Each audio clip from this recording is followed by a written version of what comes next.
ሀገራችን ከተፈጠሩ ዋና ዋና ነገሮች መካከል ክብራትና ክብራን አንጋፋዋ ድምፃዊ ከዚህ ዓለም በሞት ተለይታለች። ስለዚህ አንጋፋ ድምፃዊ ነግራችኋለሁ።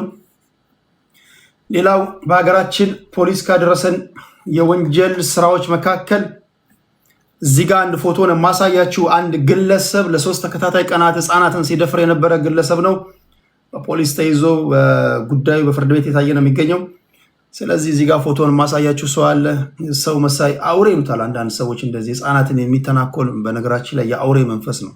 ህፃናትን የሚተናኮል መንፈስ፣ ህፃናትን የሚተናኮል መንፈስ፣ እናትን የሚሳደብ መንፈስ በሙሉ ልታወግዙ ይገባል። ያንተ ብሔር ሆነ አልሆነ ህፃናትን እናትን ከተሳደበ ማውገዝ አለብህ። አንተ ብሔሬ ነው ምናምን ማለት የለብንም። ክፉ ነገር ለማውገዝ ሰው መሆን በቂ ነው። ልክ ነኝ አይደል? ማንደራደርባቸው ነገሮች ህፃናት፣ ሃይማኖት፣ እናቶች እንደዚህ ያሉ ነገሮችን በጣም በቃ ቀይ መስመር ነው ሊሆን የሚገባው። ስለዚህ እያንዳንዱ ብሔር ውስጥ ያለን ጋጥ ወጣ መንጥራ ወጣ አንተ ዝም ብላ ስዶችን ይዛችሁ እንዲህ ያሉ ነገሮች አሁን ይሄ ልጅ ብሔሩ ምንም ሆነ ምን በቃ ህፃናትን የደፈረው በጋራ ልታወግዙ ይገባል። ይሄ ትክክለኛ አስተሳሰብ ነው። ጤነኛ ሰው እንደዛ ነው የሚያስበው። ለማንኛውም ፖሊስ ያደረሰን ይህን ነው። በሶስት ቀን በተከታታይ አሰቃቂ በሆነ ሁኔታ ህፃናትን ሲደፍር የነበረ ግለሰብ ነው ይላል ፖሊስ። እሱን ነግራችኋለሁ ክብራትና ክብራን። ሌላው የሱሰኝነት ጉዳይ የተንሰራፋ መጥቷል በሀገራችን። ይህን ተከትለው አዲስ የወጣ ህግ አለ። ከዚህ ቀደም የቶባኮ ወይም ደግሞ ቱምባሆ ድርጅቶች አጫሾቻቸው ቁጥራቸው የተመናመነ በመምጣቱ ሶሻል ልብ በሉ፣ ይህን ንግግር በደንብ ስሙ። ቱምባሆ ዶክተር ጥላይ ሰላም ነው ወይ? ዶክተር ጥላይ በጣም ትልቅ ሰው ነው በነገራችን ላይ። ሁልጊዜ ባየሁት ቁጥር አስታውሳለሁ። አንድ ቀን ኢንተርቪው ማድረግ ፈልጋለሁ ከአንተ ጋር። ለወጣቶች ለህፃናቶች በጣም አስተማሪ ነው። ናሳ ውስጥ የሚሰራ ኢትዮጵያዊ ነው ዶክተር ጥላይ። ልምዱን ያካፍለናል። አንድ ፕሮግራም መያዝ ፈልጋለሁ ከዶክተር ጥላይ ጋር እዚህ ሶሻል ሚዲያ ላይ እንዲህ ያሉ ሰዎች መድረክ ላይ እንዲቀርቡ፣ እናንተም ለህፃናት፣ ለወጣቶች፣ ለትውልድ አርአያ የሚሆኑ ሰዎች ልምዶቻቸውን ማካፈል አለብን። እንደዚህ ያሉ ሰዎችን ሶሻል ሚዲያው እንዲህ ባሉ ሰዎች መሙላት አለባቸው። ህፃናት እነዚህን እያዩ ሲያድጉ በአእምሯቸው የሚፈጠረው ነገር ቀላል አይደለም። ናሳ ውስጥ ያለ ሰው ነው ዶክተር ጥላይ። ቴንኪው። እሺ ኢትዮጵያዊ በመሆነ ደግሞ በጣም ነው እንኮራ ወንድሜ።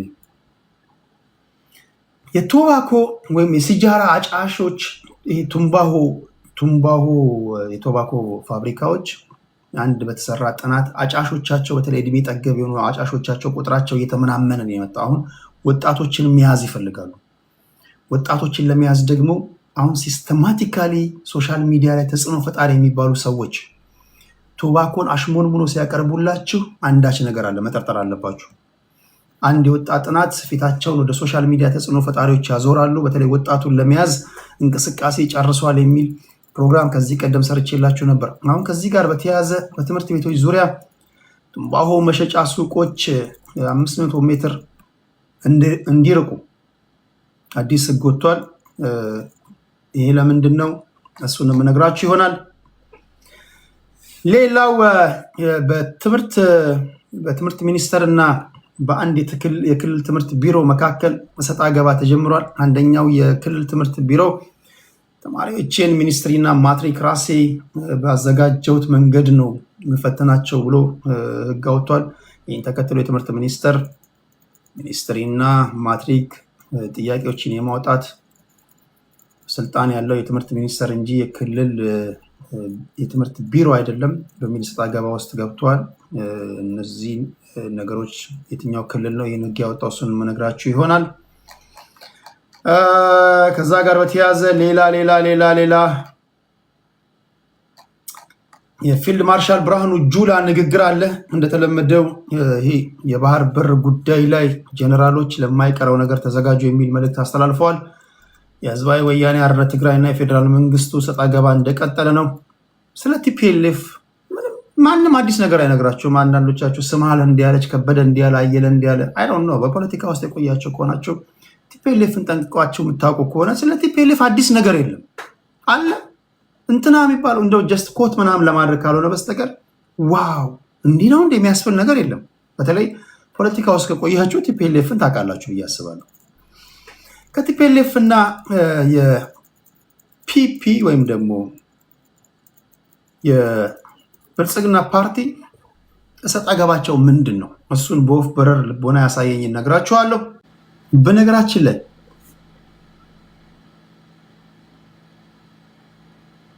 በብሔር ፖለቲካ ውስጥ ወይም የብሔር ፖለቲካን መሰረት አድርገው በሚደራጁ የታጣቂ ቡድኖችም ሊሆን ይችላል፣ የፖለቲካ ፓርቲም በሏቸው፣ የሚሰሯቸውን ጥፋቶች መናገር ለብሔሩ እንዳላቸው ጥላቻ ተደርጎ ነው የሚወሰደው። ገብቷችኋል?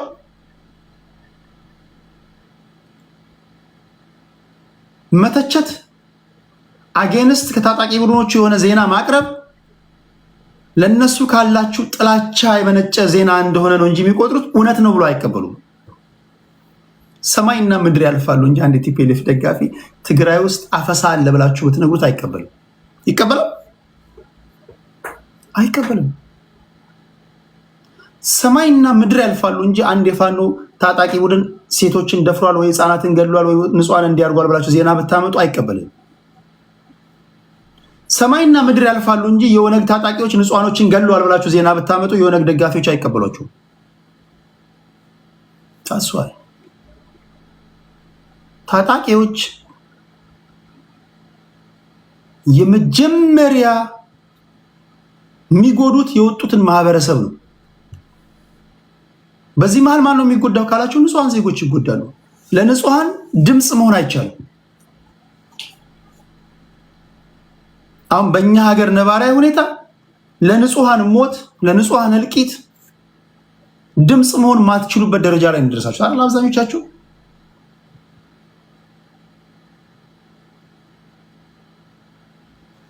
አሁን ትግራይ ውስጥ ወጣቶች እየታፈሱ ነው ብላችሁ ለትግራይ ወገኖቻችን ድምጽ እንሁን ብትሉ አብዛኞቻችሁ በእርግጥ ስለ ትግራይ የመናገር ሞራል የላችሁ።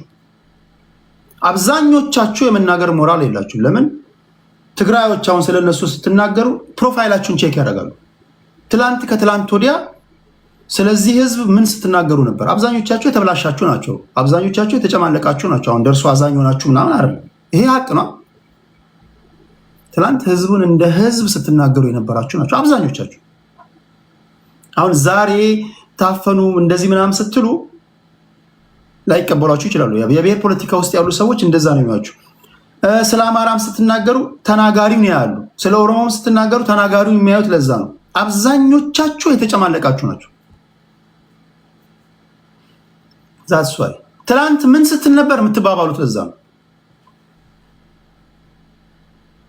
እኔ ብቻ ነኝ እኔና እኔን መሰሎች ብቻ ናቸው እንደ ልባችን የመናገር መብት ያለን። እንደዚህ ብዘቀዝቀን ማለት ነው ተሳስተን ህዝብን እንደዚህ የተናገርንበትን ሪከርድ አታመጣም።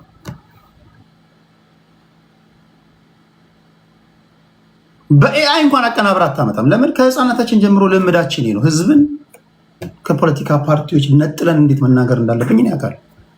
አብዛኞቻችሁ ግን የተጨማለቃችሁ ናቸው። ዛትስ ዋይ ፓወርፉል ማይሆነው ሜሴጃችሁም ለዛ ነው። አሁን ዝም ብለህ አሁን ሶሻል ሚዲያ ላይ መጥተህ ትግራይ ውስጥ አሁን የትግራይ ወጣቶች እንዲሆኑ ነው ምናምን ጥሪ ይዛል። ትላንት ምን ስትናገር ነበር? ምን ስታወራ ነበር? ምናምን ትባሉት ለዛ ነው። ኦኬ፣ ከዛ በመለስ ከዛ እንውጣና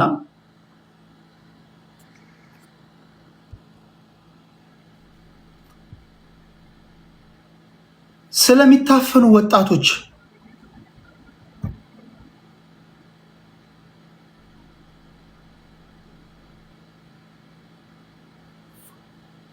ድምጽ መሆን ወይም ደግሞ እንዴት ነው ዜናውን መስራት የሚቻለው?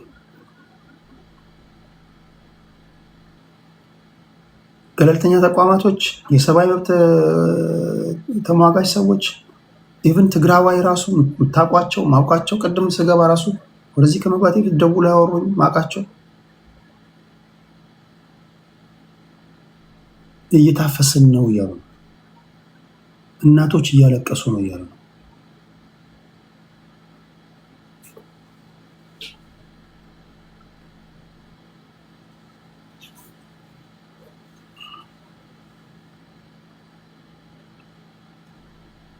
በተገኘው አጋጣሚ ሁሉ ይህን ድምፅ ማስተጋባት አለባችሁ። ታጣቂ ቡድኖች ሁልጊዜ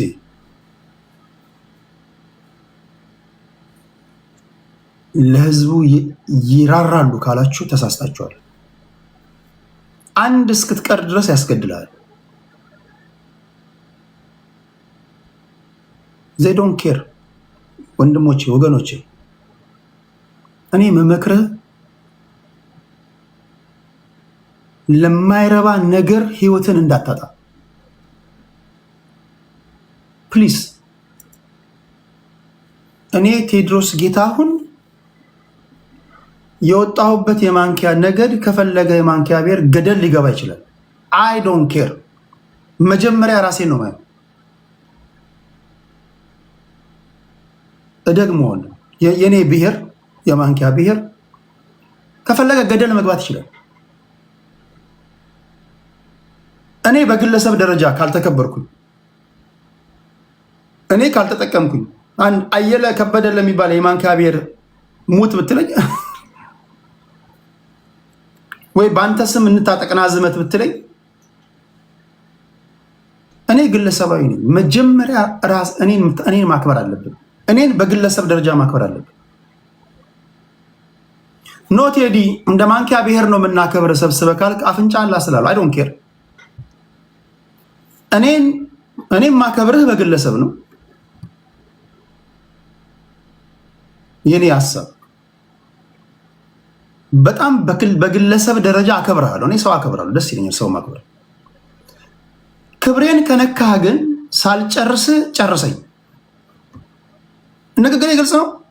በጣም ሰው አከብራለሁ። እኔ ሰው በማክበር አምናለሁ። የምታከብረኝ እንደ ቴዲ ነው የምታከብረኝ። ቴዎድሮስ ጌታሁን መብቴ ማክበር አለብን።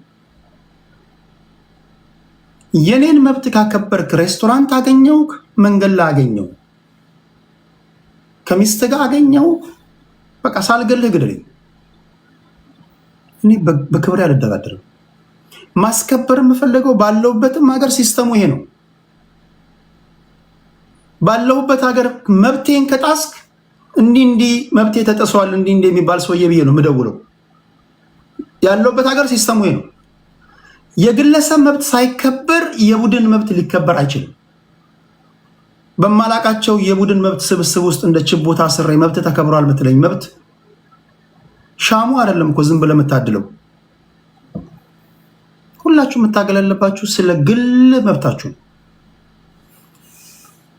ያንተ የግልህ መብት ሳይከበር የወጣህበት ማህበረሰብ መብት ሊከበር አይችልም።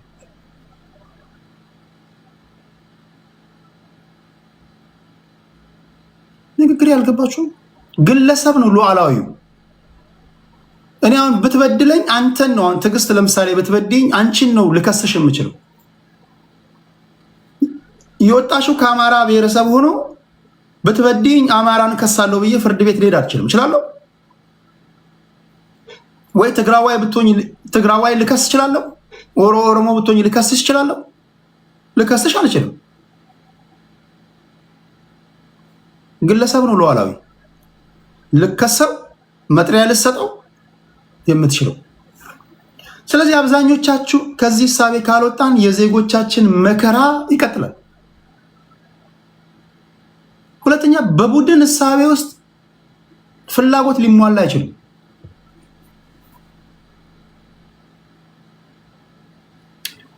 ለማንኛውም ይሄን ካልኩኝ በኋላ ለዚህ ሁሉ መፍትሄው ፖለቲካችንን ወደ ሀሳብ ፖለቲካ ማምጣት ካልቻልን የዜጎች መከራ፣ የዜጎች መፈናቀል፣ የዜጎች እገታ፣ የዜጎች በነገራችን ታጣቂ ቡድኖች ነፃ እናወጣዋለን የሚሉት ህዝብ እንደ ግል ንብረታቸው ነው የሚያዩት። ታውቃላችሁ? ሲቋቋሙ ነፃ እናውጣህ ነው የሚሉት። የሚያዩ ግን ዲፕ ዳውን አንተን የሚያዩ እንደ ንብረታቸው ነው የሚያዩ። አንተን አስይዘው ገንዘብ የሚሰጣቸው የውጭ አካል ካለ ይደራደሩብሃል። ትግሉ እንደፈለጉት እየሄደላቸው ካልሆነ ይገሉሃል፣ ያፈነዱሃል። ሶዛት የፈነዳውን ፍንዳታ አይተው ህዝብ ለማነሳሳት ታጣቂ መደገፍ የሌለብህም ለዚህ ነው። የድራማ መጫወቻ እንደ ላቦራቶሪ መሞከሪያ ነው የምትሆነው። አልነሳ ካልካቸው ሆን ብሎ ሊገሉ ይችላሉ። ገንዘብ ከቸገራቸው ያግተዋል። እሱ ብቻ አይደለም። የውጭ ሀገር ወይም ጎረቤት ሀገር ወታደራዊ እጥረት አለብን ባካችሁ ወታደር ላኩልን ካሉ አታለው ደግሞ ለውጭ ሀገር ማሰልፈው ያዋጓዋል።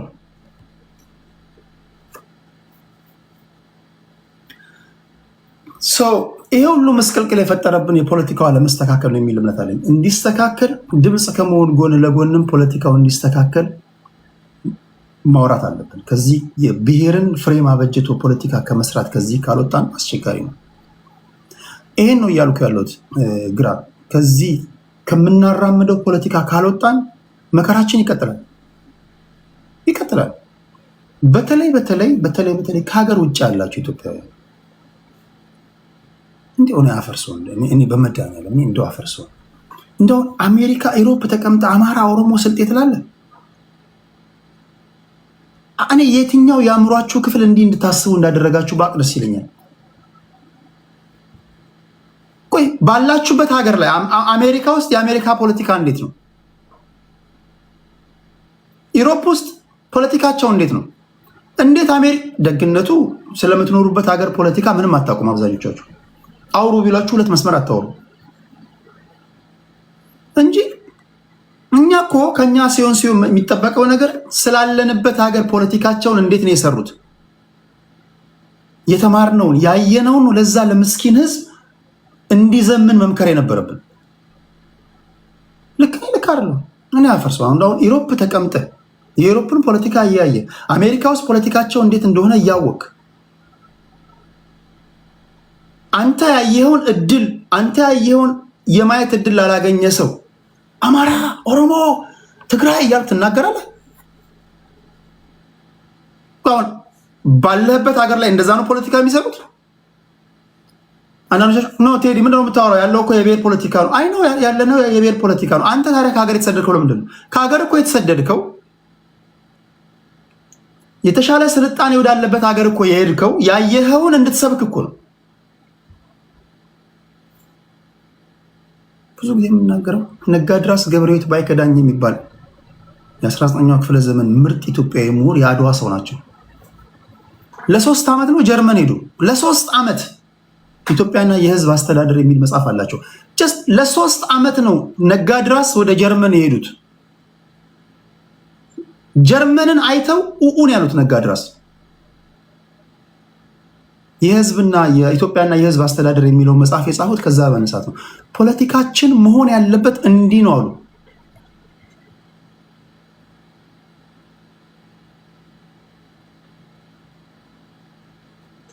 የህዝብ አስተዳደር መሆን ያለበት እንዲህ ነው አሉ።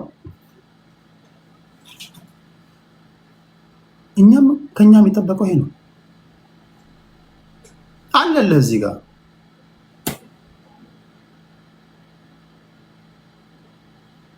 ወደ አሜሪካ ወጥቷል። በሆነ አጋጣሚ ኒውዮርክ ላይ ወር ዲሲ ላይ ተቀምጧል። የመጨረሻ የሰለጠነ ፖለቲካ የሚራመድበት ሀገር ላይ ያለበት ሀገር ላይ ፖለቲካ እንዴት እንደሚራመድ ቢያይም ልብ አይልም። ልብ ቢል መናገር አይፈልግም። አይኑ የሚያየውን ትቶ አይኑ ያላየውን ወደዛ ሀገር ይሰብካል።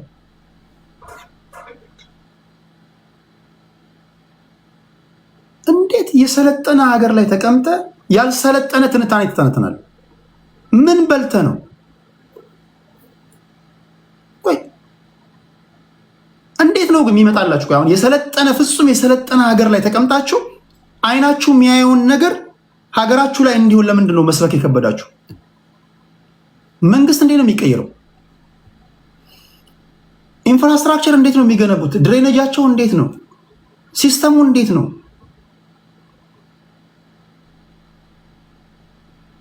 የፖለቲካ ፓርቲዎች ምንን መሰረት አድርገው ነው የሚደራጁት?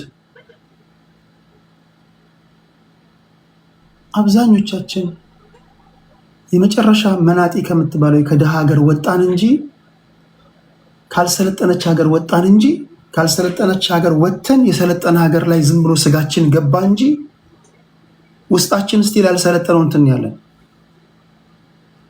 ልክ ነኝ ልክ አይደለሁም? እስኪ እያንዳንዱን ከሀገር ውጭ ያለ ዲያስፖራ ተመልከት። ዶክተር ተብሎ የሚተነትነውን ትንታኔ ስማ።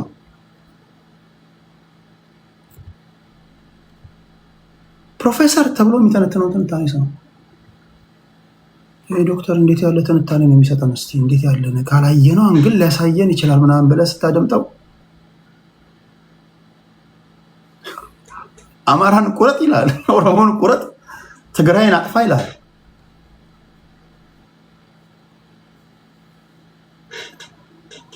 እንደናንተ የሆንኩ ሰዓት እግዚአብሔር ምስክሬ ነው፣ ራሴን አጠፋለሁ። እንደናንተ የሆንኩ ሰዓት አይደለም፣ እንደናንተ ያሰብኩ ሰዓት ካናዳ ላይ ተቀምጬ ለምኖርበት ሀገር የሚመጠን ትንታኔ መተንተን ያቃተኝ ሰዓት፣ ቁረጠው ፍለጠው ምናምን ያልኩኝ ሰዓት በቃ አብድሃል ብሎ ወይ ነፃ ፈቃድ ሰጥቻቸዋለሁ። እንዲህ ያለ ትንታኔ የተነተንኩኝ ሰዓት አሳዳችሁ ግደሉኝ። ሰምታችሁኛል?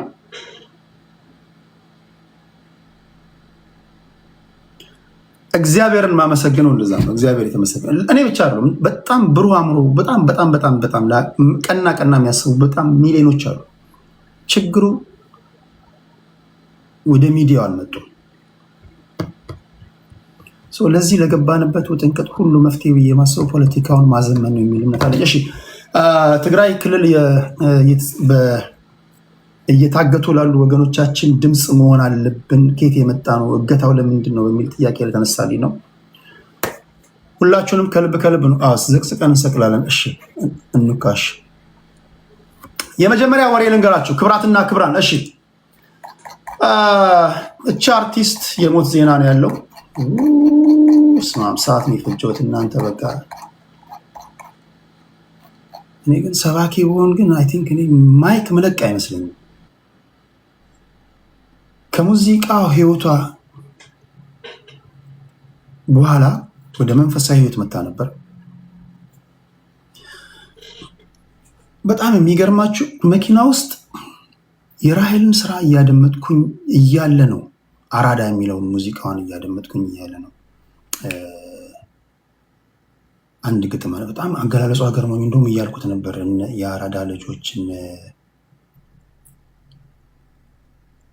የአራዳ ልጆች እነ ድንጋይ እንትኑ አሁን ተደባድበው ኋላ ሲታረቁ የሚል ነው የሚያስታውሰኛል ግጥሙ።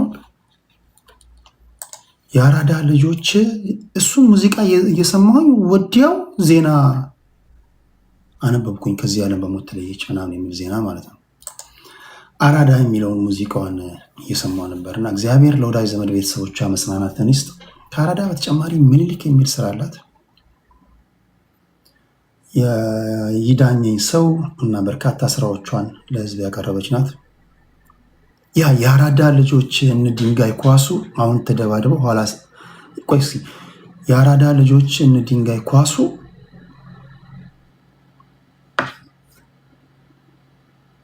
ቅድም ተደባድበው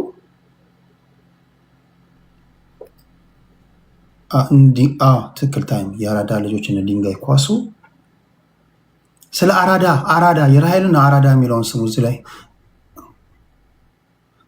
እነ ድንጋይ ኳሱ ከምኔው ተጣልተው ከምኔው ደረሱ። ስለ አራዳ ልጆች የምትናገርበት ፓርት ማለት ነው። በቅርብ ዓመታት ውስጥ ሙሉ በሙሉ ከዓለማዊ ሙዚቃ ርቃ ህይወቷን ሙሉ በሙሉ ለመንፈሳዊ አገልግሎት ለመዝሙር ሰጥታ ነበረ። ድምፃዊ ራሄል ዮሐንስ የሁለት ወንድና የአራት ሴት ልጆች እናት እንዲሁም የበርካታ ልጆችን ያየች ሴት ነበረች። ወይም ደግሞ የምናከብራት አርቲስት ነበረች።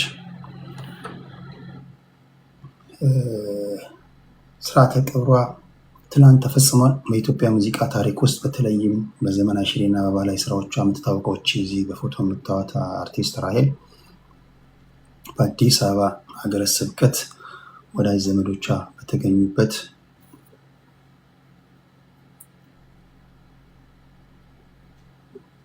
የቀብር ስነስርዓቷ ተፈጽሟል። ራሄል ለልጆቿ፣ ለቤተሰቦቿ፣ ለአድናቂዎቿ እግዚአብሔር መጽናናትን ይስጠው።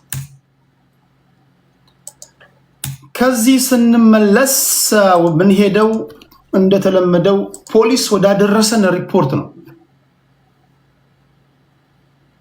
አንዱ አሁን ቀጥሎ ማሳያችሁ ለ3 ተከታታይ ቀናት ይላል ፖሊስ ህፃናትን እያስገደደ ሲደፈር ነበር ይላል። እስኪ ይሄን ልጁት።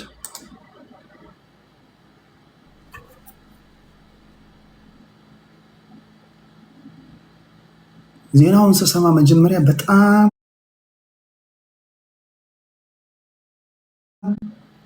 ጎረምሳ ምናምን መስሎኝ ነበር። በእርግጥ ምናልባት በ77 የከሳው ነበር ሊሆን ይችላል፣ ጮጬ ሊመስል ይችላል። ግን ስለዚህ ፖሊስ ያደረሰን ዘገባ የሚከተለው ነው። ለ3 ተከታታይ ቀናት በ3 ታዳጊዎች ላይ ያስገድዶ መድፈር ወንጀል የፈጸመው ተከሳሽ በእስራት ተቀጣ ይላል። በኢሉባቡር ዞን ሱዴ ሶዶ ወረዳ በተከታታይ 3 ቀናት ውስጥ 3 ታዳጊዎች ላይ የግብረ ስጋ ድፍረት የፈጸመው ይህ ግለሰብ ተይዞ በእስራት ተቀጥቷል። የዞኑ ፖሊስ ዋና መምሪያ ኮሚኒኬሽን ክፍል ኃላፊ ምክትል ኢንስፔክተር አበራ አሰፋ እንደተናገሩት ተከሳሽ ይሄ አማኑ ገቢሳ ይባላል። የ25 ዓመት ወጣት ነው። በሱዴ ወረዳ ሳሳቻ 01 ቀበሌ ውስጥ በተከታታይ ቀናት በ3 ህፃናት ላይ የግብረ ስጋ ድፍረት ፈጽሟል የተባለው እጅ ከፍንጅ ተይዟል። እድሜያቸው 7፣ 8 እና 10 የሆኑ ህፃናቶችን ነው የሚደፍረው። በተከታታይ በታህሳስ ወር ከትምህርት ቤት ሲወጡ ጠብቆ አታሎ ወስዷል። በተለይ እንዲህ ያሉ ዜናዎችን ስታደምጡ ወላጆች ከፍተኛ ጥንቃቄ አድርጉ። ፕሊስ ፕሊስ ፕሊስ ፕሊስ። ወላጆች ሁልጊዜ አይኖቻችሁን ከልጆቻችሁ ላይ አታንሱ። ይህን ማድረግ አይከብዱሽ ነው። አባቴ ለማስረገዝ ከፈጠንክ፣ እናቴ እግርሽን ከፍተሽ ለመውለድ ከፈጠንሽ ልጆችሽን ለመንከባከብ፣ ምክንያቱም ልጆች ከወለድሽ ያንቺ ብቻ አይደሉም የሀገር ናቸው። ልጅ በድሉ ያድጋል ምናምን አትበሉ። በተለይ ኢትዮጵያ ውስጥ ካላችሁ ልጆቻችሁን ቼክ ማድረግ። ልክ ነኝ ነገሬ ወላጆች፣ ልክ ነኝ። አንዳንድ ጊዜ እኔ ምናልባት ትክክል አይደለም የምትሉትን ነገር ልናገር እችላለሁ። ልክ ነኝ። ልጆቻችሁን ሁልጊዜ ማየት ቼክ ማድረግ አለባችሁ።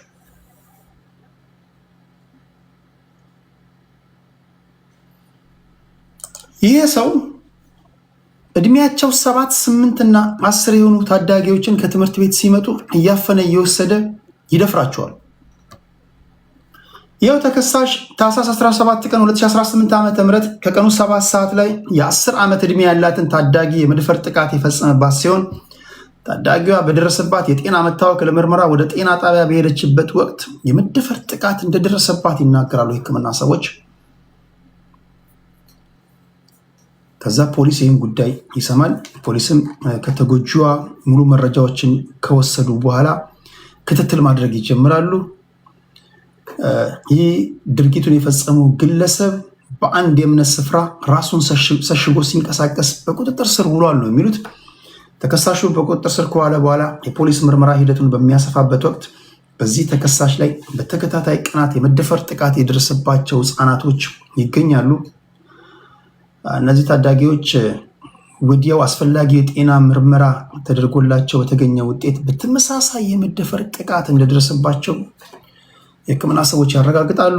ፖሊስም የምርመራ መዝገቡን አጠናቆ እዚህ ልጅ ላይ ለአቃቤ ሕግ ክስ ይልካል። ክሱን የተመለከተው የኢሉባቡር ዞን ከፍተኛ ፍርድ ቤት ሰኔ 25 ቀን 2018 ዓ.ም በዋለው ችሎት ተከሳሽ የፈጸመው ድርጊት በህፃናቱ ላይ ከባድ የአካልና የአእምሮ ጉዳት የሚያስከትል እጅግ ነውረኛ ተግባር በመሆኑ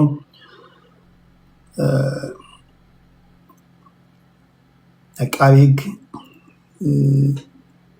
ጠንከር ያለ ቅጣት እንዲወሰንበት ሲል ይከራከራል። በዚህ መሰረት ግራ ቀኙን የተመለከተው ፍርድ ቤት በ20 ዓመት ጽኑ እስራት እንዲቀጣ ውሳኔ ማስተላለፉን ኢንስፔክተር አበራ አሰፋ ነግረውናል። አያይዘውም በዚህ የክረምት ወላጆች ይላሉ ኢንስፔክተር ልጆቻቸውን በጥንቃቄ እንዲከታተሉና አስፈላጊውን ጥንቃቄ እንዲያደርጉ አሳስበዋል። አስባችኋል? ቀላል እንዝላልነት ኔግሊጀንስ ህፃናት ላይ የዘላለም ጠባሳ ነው የሚያሳድረው።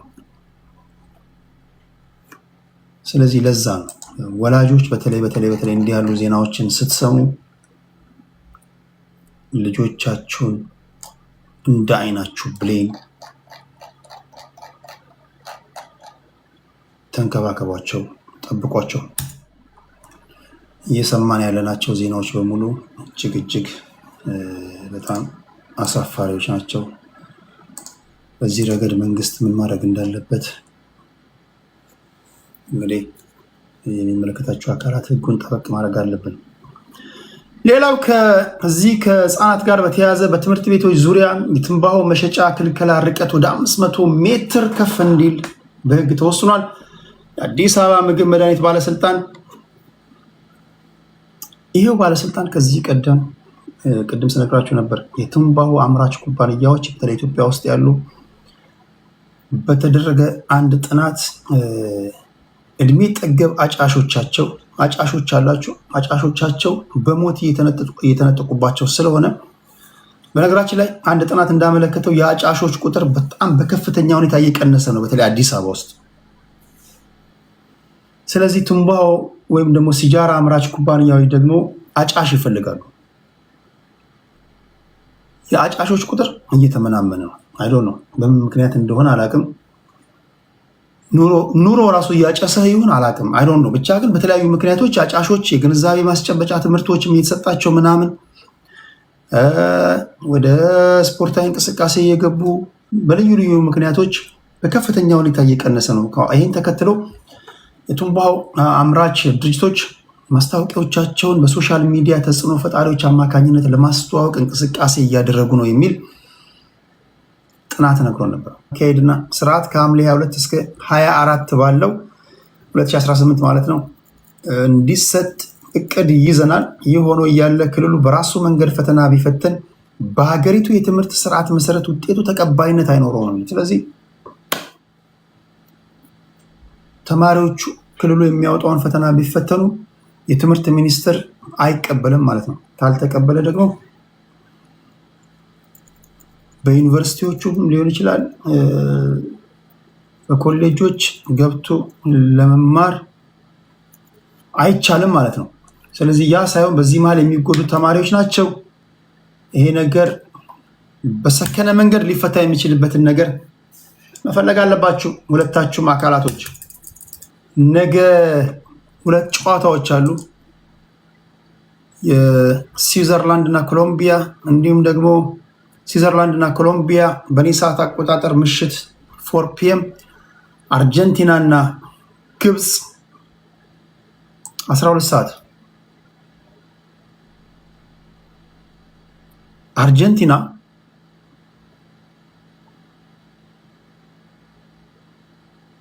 እንድታሸንፍ አልፈልግም። ከየትኛውም ሀገር ጋር ብትጫወት ከግብፅ ጋር ላለባት ጨዋታ ግን ከበጣም መጥፎ መርጬ እኔ በግሌ የአርጀንቲና ደጋፊ ነው። ኢትዮ አርሰናል። ምክንያቱም አርጀንቲናውያን እንደምታውቁት በተለይ ጥቁሮች ላይ በቅርብ ጊዜ ወዲህ በተደጋጋሚ የተሰራ ያለውን ዶክመንተሪ አይታችኋል። እዛም ያሉ ጥቁሮች ላይ የሚደርስባቸውን በደሎች አይታችኋል። በጣም ዘረኞች ናቸው። ከግብፅ ጋር ላለባቸው ጨዋታ ግን የአርጀንቲና ደጋፊ ነኝ። አምሶል ጸረ ጥቁር ናቸው አርጀንቲና። ግብፅ ይሻላል። ግብፅ የኔ እምነት ነው፣ የእናንተን አላውቅም። ኳስ ችሎታ ነው ከዘረኝነት ጋር ምን አገናኘው? አይ ቲንክ ይሄንን እኔ አይደለም የምጠይቀኝ፣ ይሄን እነሱን ጠይቃቸው። ኳስ ችሎታ ነው። ጥቁሮችን ለምንድን ነው የማታሳትፏቸው? ለምንድን ነው የምታሳዷቸው ብለህ ጠይቅ። እኔን አይደለም የምጠይቀኝ። እኔን እንደ አንድ ጥቁር ይጠሉኛል እያልኩ ነው። ግብፅ የኔና የሀገሬ ጠላት ናት። በዚህ ምንም የሚከራከር ነው። በዚህ የምትከራከር ካለ ወይ በልጅነት የአልጋ ጠርዝ መጥተዋል ማለት ነው።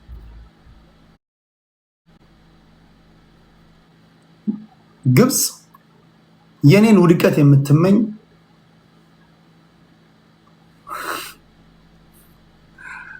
ብታጠፋኝ የምትመርጥ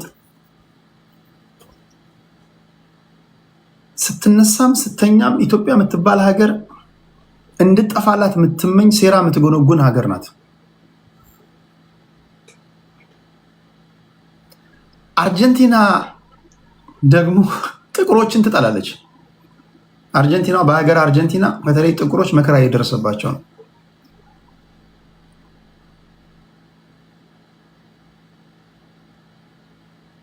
በጣም አጣብቂኝ ውስጥ መግባት ነው። ከበጣም መጥፎም ፒክ አድርግ ካላችሁኝ ግን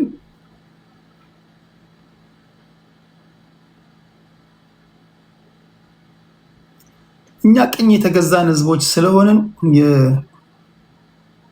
አባቶቻችን ጥቁሮች ላይ የሚደርሰውን ጭቆና እንዳናይ ዋጋ ስለከፈሉልን ያ እኛን አይመለከትም ብዬ ልከራከር እችላለሁ የሚለውን ጀስት እድል በመያዝ ከበጣም መጥፎን መርጬ አርጀንቲና እንደግፋለሁ። አይሻልም እንጂ ግብፅን አልደግፍም። በጣም ግብፅ ሰይጣን ራሱ 11 ሆኖ ቢገባ ራሱ ከሰይጣን ጋር ብትጫወት እኔ ለሰይጣን ነው የምደግፈው።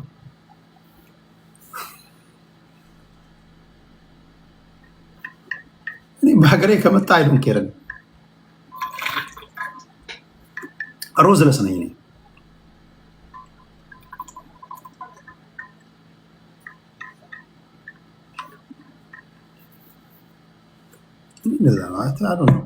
እናንተ ደስ ያላችሁን ደግፉ፣ ግን እኔ የግብፅ ደጋፊ አልሆነም።